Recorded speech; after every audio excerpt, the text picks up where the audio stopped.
Olá, seja muito bem-vindo a este material, bem-vindo a este vídeo, bem-vindo a este conteúdo. Estou feliz porque você está compartilhando esse tempo conosco. Nós estamos estudando o livro do Bonhoeffer, Discipulado. Nosso último encontro nós falamos sobre a igreja, sobre essa multiversidade de igreja e como nessa quantidade de igrejas que nós temos espalhadas por aí afora, essas igrejas têm revelado como o evangelho tem sido barateado. E nós falamos sobre confronto, conforto, sobre como somos confrontados frente ao verdadeiro evangelho e frente à comunhão com Deus e à comunhão com a comunidade. E aí fomos encorajados sobre como enxergamos essa comunhão e como nós somos confrontados a viver sobre essa comunhão e nessa comunhão. No nosso encontro de hoje nós vamos falar sobre essa graça barata e a graça preciosa, o que de fato vem a ser essa verdadeira graça do Senhor, que Ele derrama, Ele entrega, Ele nos dá para podermos experimentar e viver os desfechos dessa graça.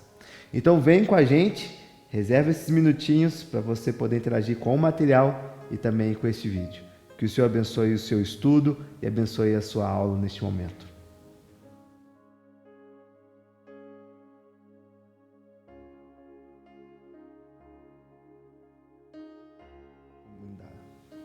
Pois bem, nesse encontro de hoje nós vamos estar falando sobre discipulado na ótica da graça preciosa do Senhor Jesus.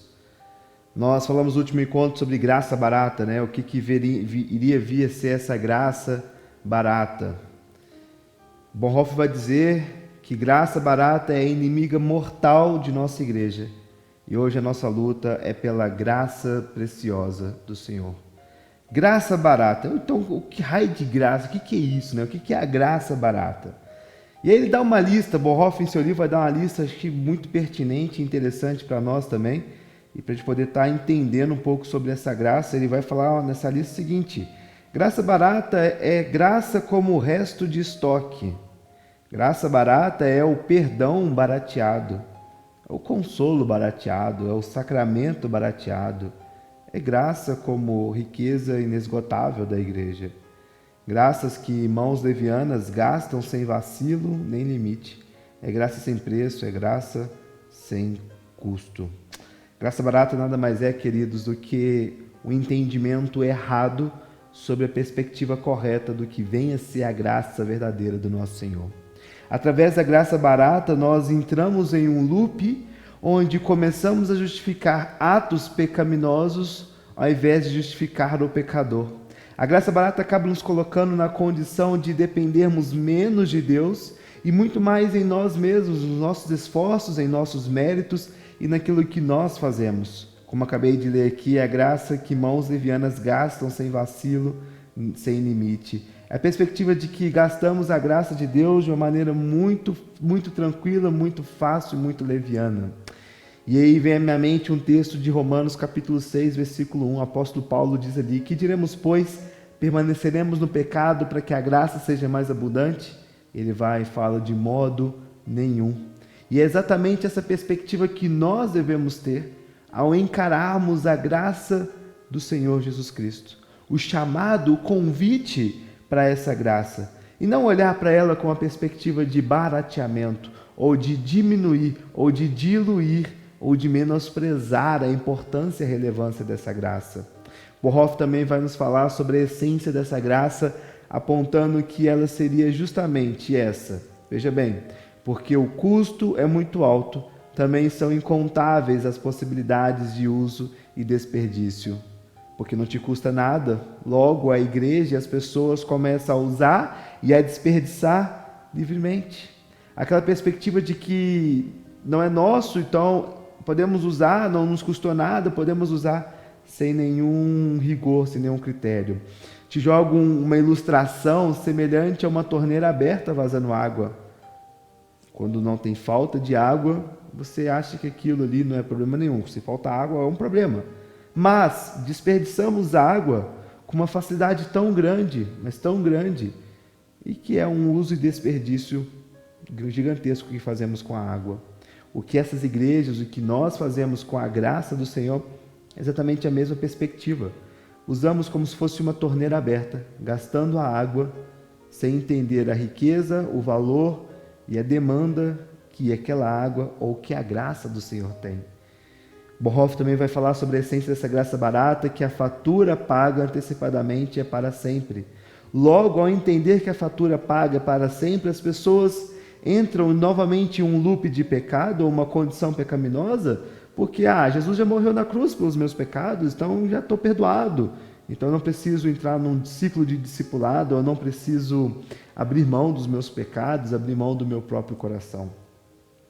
Se a fatura já está paga, pode-se obter tudo gratuitamente. E é fato, sim, podemos obter tudo gratuitamente, porque a fatura já está paga. Jesus já pagou na cruz do Calvário o preço da nossa condenação.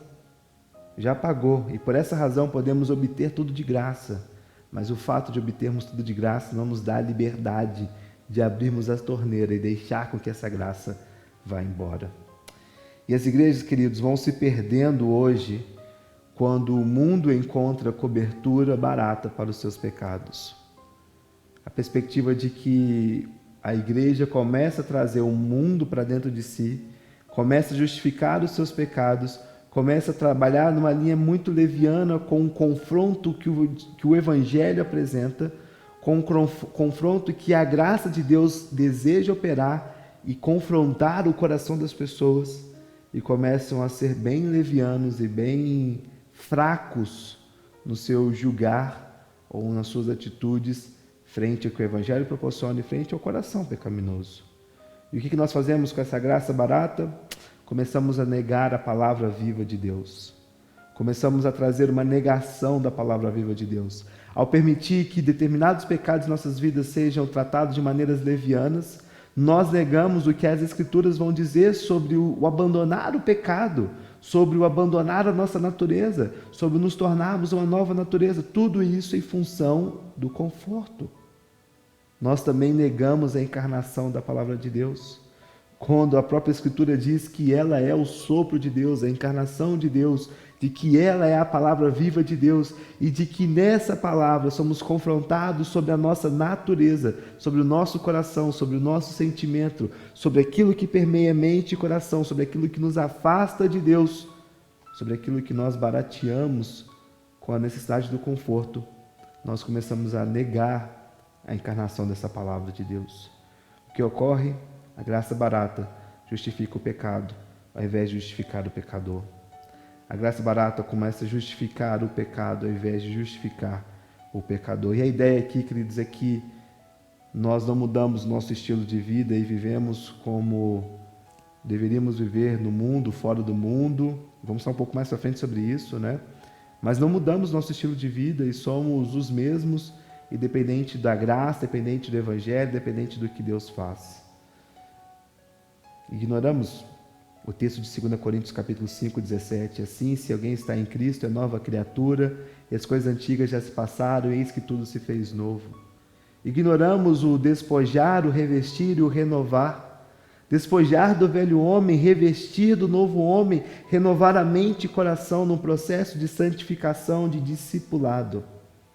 Tudo isso porque gera confronto, e confrontos são ruins, confrontos dói, confrontos machucam, confrontos nos impedem de viver e de nos entregar de fato a essa graça. Começamos a justificar pecados pontuais, ao invés de sermos justificados por completo. Porque justificados por completo dói, porque nos tira da zona de conforto.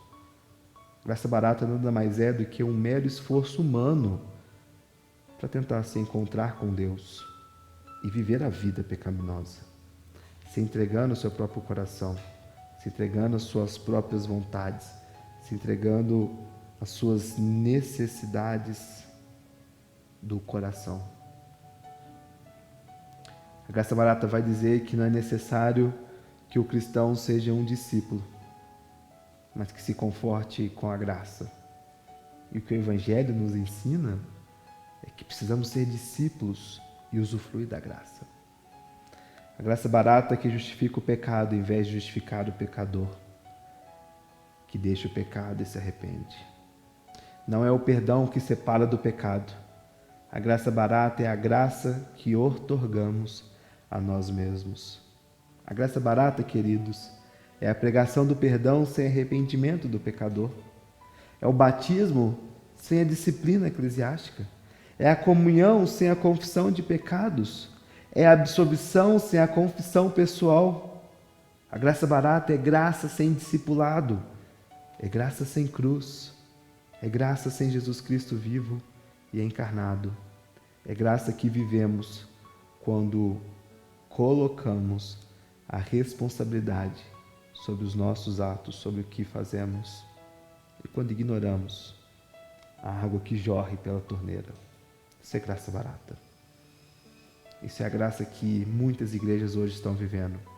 E graça talvez que nós vivemos quando não entendemos a seriedade do chamado ao discipulado de Jesus Cristo. Logo, entendendo sobre graça barata e como ela é um problema para a igreja, um problema para as nossas vidas, precisamos voltar e vislumbrar uma perspectiva correta do que vem a ser a verdadeira graça ou a graça preciosa do Senhor. Graça preciosa, queridos, é como o tesouro oculto no campo pelo qual o ser humano vende feliz tudo o que possui. Mateus capítulo 13, versículo 44, Reino de Deus.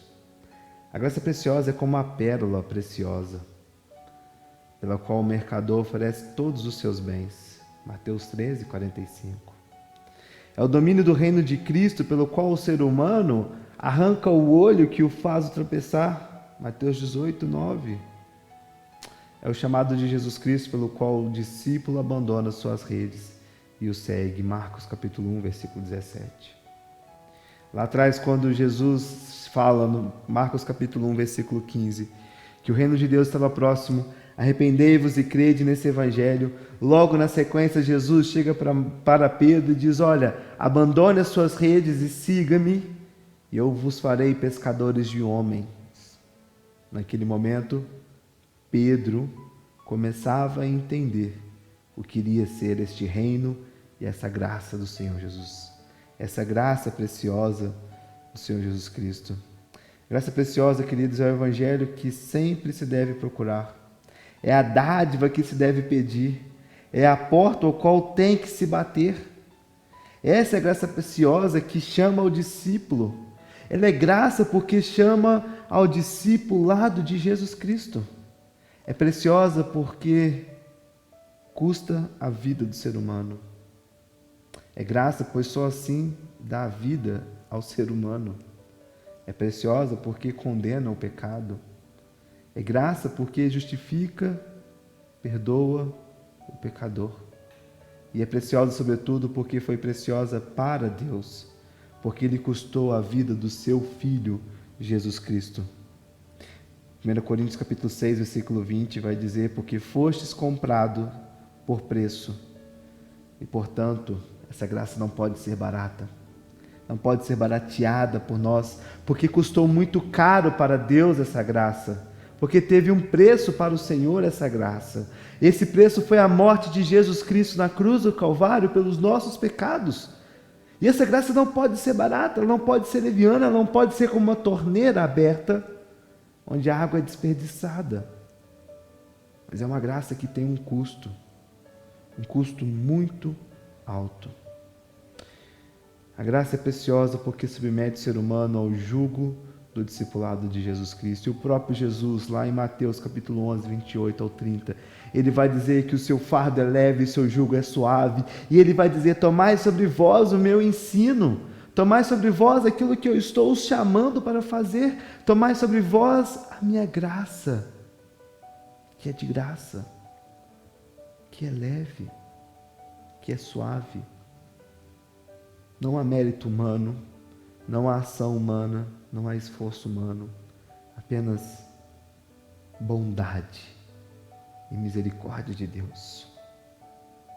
Pedro entendeu isso. Chamado 2 vezes para ser um discípulo do Senhor, Pedro entendeu a responsabilidade que iria ser esse chamado de Jesus.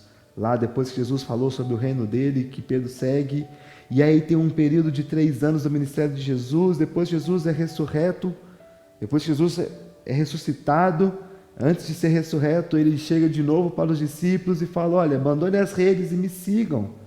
Vão fazer aquilo que eu os ensinei. Vão ganhar o mundo, anunciar o evangelho, levar a mensagem dessa graça às pessoas que estão necessitando dela. Vá ser um discípulo verdadeiro meu. E Pedro e os demais, os discípulos, a igreja primitiva, os cristãos entenderam o preço que foi a morte de Jesus naquela cruz. E ali houve um abandono do seu coração, da sua mente, e uma entrega total ao verdadeiro discipulado. Pedro experimentou essa graça, e essa mesma graça o convenceu a abandonar tudo pelo discipulado.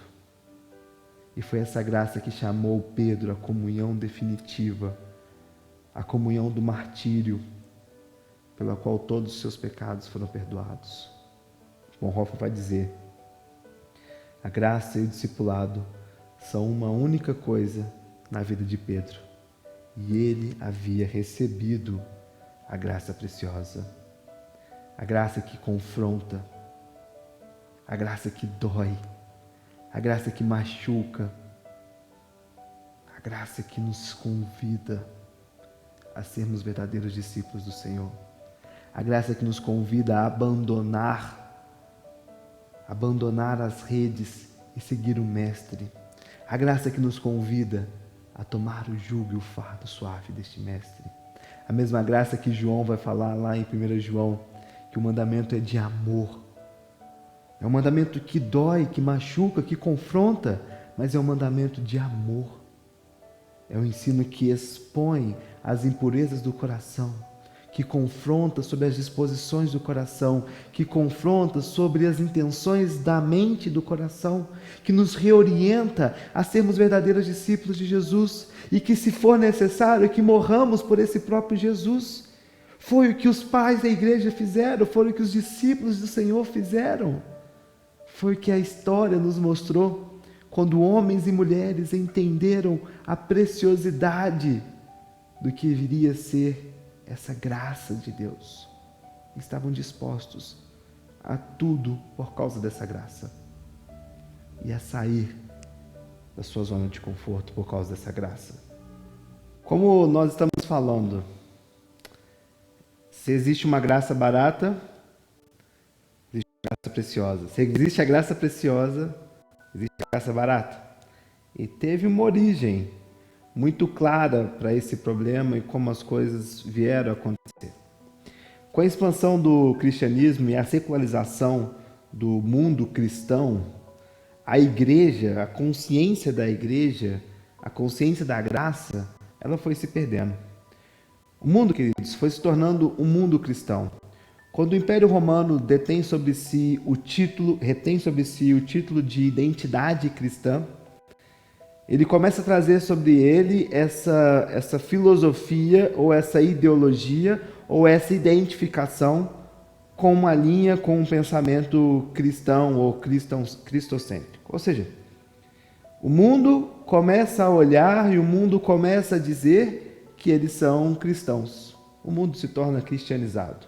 Amém? Glória a Deus por isso. Mas pairou um grande problema sobre a igreja durante esse período onde o mundo começou a ter essa influência cristã através de Roma.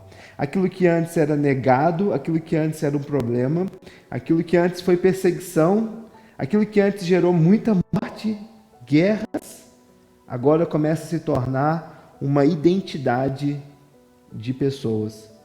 Os povos eram conhecidos pela sua religião. E o cristianismo, atrelado a Roma e sua conquista e seu império, e como o mundo europeu começou a caminhar, esse mundo começou a se tornar um mundo cristianizado, carregando a bandeira do cristianismo, a marca do cristianismo.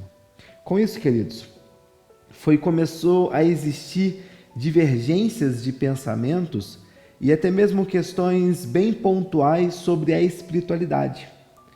Com o mundo cristianizado e com a falta de conhecimento das pessoas do que as Escrituras ensinavam, do que a Bíblia ensinava, começou a existir uma fuga para a vida do monastério. A vida monástica neste período começou a ter uma grande referência e ser um grande direcionamento para aqueles que se tornavam verdadeiros discípulos de Jesus. Aqueles que não eram verdadeiros discípulos de Jesus viviam as suas vidas fora dos monastérios, na cidade, no ponto comum entre todos, no mundo secular. Aqueles que aceitavam a graça preciosa de Jesus e abandonavam tudo e todas as coisas para seguir o Mestre, iam seguir uma vida em monastério. Começavam a direcionar as suas vidas para poder serem monges, dedicando, abnegando, abrindo mão de todos os seus interesses em prol da vida em monastério.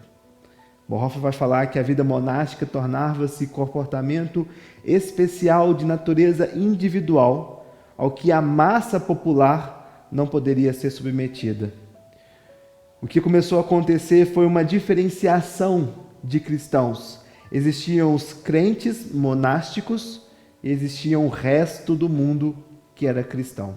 E esse resto do mundo começou a viver um cristianismo com base apenas em que o monastério ensinava, e mais ainda, alguns vão lembrar sobre o período dessas histórias onde as missas, as celebrações eram ensinadas em latim e o povo não entendia bolufas nenhuma. Estavam ali apenas cumprindo um ritual religioso, cerimonialístico, porque o mundo era cristão, o cristianismo era a identidade das pessoas e era necessário cumprir aquele rito. Fora do aspecto e fora do âmbito igreja, a vida seguia como ela sempre foi. Sem abnegação, sem discipulado, sem verdadeira entrega, sem verdadeira disposição para o que o Evangelho iria fazer. E aí começa a existir uma grande lacuna entre aqueles monásticos e os simples réis mortais que viviam fora dos monastérios.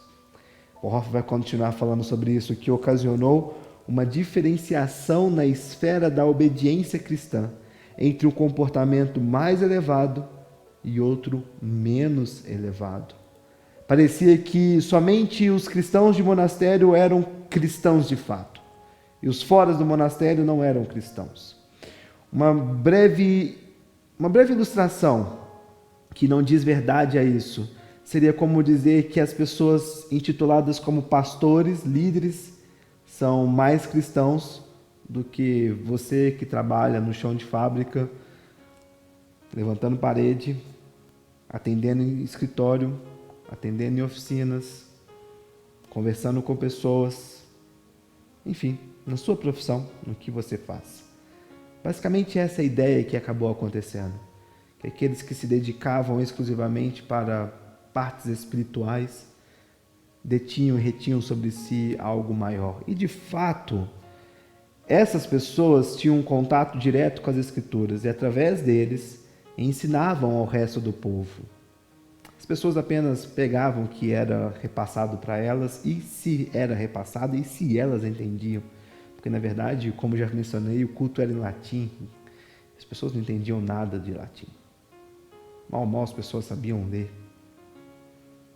E esse era o mundo dito cristão, onde a graça de Deus se tornou barata. De novo, uma torneira aberta jorrando água. Com tudo isso, queridos, a vida nos mosteiros se distanciou da vida cristã que tinha fora dos mosteiros e se transformou em um comportamento excepcional de alguns poucos, reivindicando ali um mérito especial por terem se abnegado e aberto mão dos seus próprios desejos e interesses. Seria como se Pedro, um exemplo, escrevesse alguma carta dizendo que ele era melhor do que os demais. Paulo, dizendo que era melhor do que os demais. E detalhe, Paulo mesmo vai dizer que entre os pecadores ele se considera o pior dos pecadores.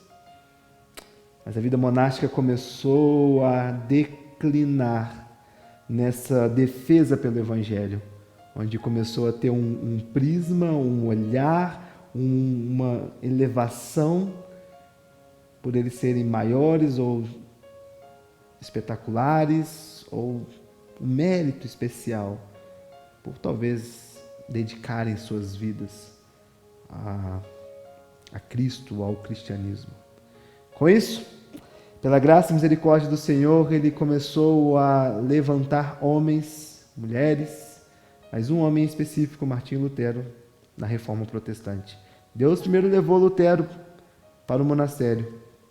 E lá, através das Escrituras, Deus mostrou que o discipulado de Jesus não é recompensa para alguns por causa de um comportamento especial, mas sim que é um mandamento divino. E esse mandamento divino abrange a todos os cristãos, e em todas as esferas, e em todos os campos, e em todos os patamares do mundo. Não é apenas detido ou retido por uma classe de pessoas, mas a obrigação de se tornar o verdadeiro discípulo de Jesus é um dever de todos.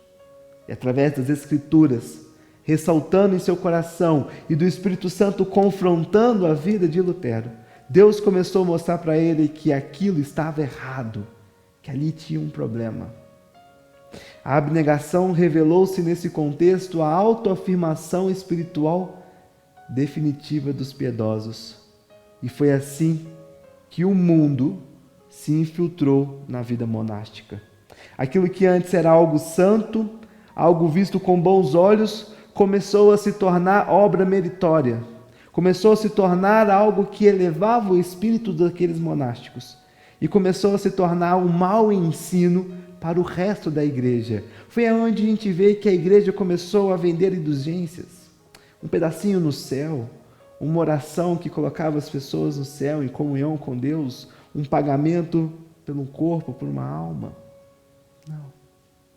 O preço já foi pago. E as pessoas estavam se esquecendo disso. A vida monástica estava se esquecendo disso. E o mérito começou a recair sobre o homem, sobre os seus atos, sobre o que ele fazia. E de repente aquilo que era um lugar seguro, de abnegação, de entrega, começou a ser nada mais do que o mundo dentro de uma fachada monástica. A fuga do mundo se revelara, na verdade, uma maneira requintada de amor pelo mundo. E no colapso da vida monástica, Lutero foi alcançado pela graça. Lutero teve que abrir mão, abandonar o monasteiro e retornar para o mundo. Não porque o mundo em si fosse bom, não era isso, ou santo, não, mas porque o mosteiro nada mais era que o mundo. Nada mais era que o mundo. E, queridos, isso nos ensina que a igreja nada mais é do que um local onde tem mundo, pecadores. E que precisa existir esse movimento reverso dentro de nossos corações, de que por mais que olhamos com um olhar de santidade, ou um olhar de edificação, vivemos a vida no dia a dia, fora desse contexto estrutural, onde no dia a dia somos provados sobre a verdadeira graça de Jesus, provados sobre a verdadeira misericórdia do Senhor e sobre como somos verdadeiros discípulos desse Deus e como entendemos os desfechos, os desdobramentos dessa graça. Se trazemos mérito para nós ou mérito para o que Cristo ensina ou para o que Cristo nos mostra. Não foi a justificação dos pecados, mas a do pecador que levou Lutero a abandonar o mosteiro. Não foi a justificação dos seus atos pecaminosos que ele comete hoje, cometeu ontem, amanhã e por aí vai. Não, mas sim a justificação da vida de Lutero que o levou para fora. Ele tinha recebido a graça preciosa do Senhor. A graça preciosa. Bonhoeffer vai dizer, mas exatamente naquilo em que era preciosa é que era graça. E naquilo em que era graça é que era preciosa. Esse era o segredo do Evangelho da Reforma, o segredo da justificação do pecador. Lutero tinha recebido a graça preciosa, a graça, o entendimento dessa graça, e o como e a forma como essa graça mostrava Jesus Cristo. Como essa graça mostrava o ato de Jesus na cruz e como ela tirava de Lutero qualquer responsabilidade para usufruir dessa graça, ou para se entregar para essa graça, ou algum mérito para Ele. Porque tudo foi obra de Jesus, tudo foi obra de Cristo. Tudo foi obra do que o Senhor fez naquela cruz do Calvário por nós. E o que essa graça nos faz e o que essa graça nos conduz é a entender o abandono das redes e seguir o Mestre. Abandonar o coração, a mente e seguir o Mestre e ser um verdadeiro discípulo de Jesus. O entendimento errado dessa graça nos coloca na condição de não sermos discípulos de Jesus e de não acreditarmos nas próprias Escrituras. Podemos achar que acreditamos, mas quando não vivemos, negamos as Escrituras, negamos a graça de Deus, negamos a suficiência do poder transformador que a palavra do Senhor tem, negamos o poder transformador de que Jesus tem na vida das pessoas. E olhamos nos méritos das nossas ações e no que podemos fazer. Lá atrás, Lutero entendeu que o monasteiro era nada mais do que o mundo e ele precisava viver a vida cristã no mundo, fora do monastério. Isso nos ensina que precisamos viver a vida cristã como verdadeiros discípulos de Jesus no mundo aonde nós estamos inseridos, glorificando a Deus em todas as coisas, usufruindo da graça de Deus não para remissão, não para perdão dos pecados que cometemos agora, mas entendendo que já fomos perdoados por o sangue de Jesus derramado naquela cruz, e esse perdão tem que nos mover em uma direção, em direção para o alvo, assim como Paulo fala, prossigo para o alvo, para o prêmio da soberana vocação que é Cristo Jesus. Essa graça precisa nos impulsionar, e esse alvo que Paulo fala é o alvo no final da corrida, sim, mas é o alvo a cada etapa vencida. Quando usufruímos e dependemos da graça do Senhor para nos fortalecer, para sermos de fato novas pessoas, cristãos novos, despojando do pecado, despojando da maldade que há dentro de nós e nos revestindo dessa graça de Deus, revestindo da misericórdia do Senhor, revestindo da bondade de Cristo, da sabedoria de Cristo. Mas é necessário abandonar, largar e viver o novo. No nosso primeiro encontro falamos que o Evangelho da graça barata faz com que a gente não entenda isso, porque não é confortável. Não é confortável despojar. Não é confortável abandonar. Não é confortável ser vulnerável. Mas precisamos. Porque é isso que a graça faz. É isso que o chamado ao discipulado faz. E é isso que Jesus nos apresenta. O convite está estendido. A graça preciosa está para todos. E o convite para viver a graça preciosa é do mundo. É onde você está inserido. Viva a verdadeira graça. Abandone as redes, abandone o coração. Viva o verdadeiro evangelho aonde o Senhor te colocou. E se torne um verdadeiro discípulo do Mestre. No nosso próximo encontro, falaremos sobre o chamado ao discipulado. Obrigado por poder compartilhar esses minutos comigo, através desse vídeo, através do estudo. Que a graça do bondoso Deus, que a graça preciosa do Senhor encontre um coração aberto, um coração disposto a abandonar, a despojar e a revestir dessa graça preciosa. Que Jesus Cristo te abençoe, queridos. Fique em paz.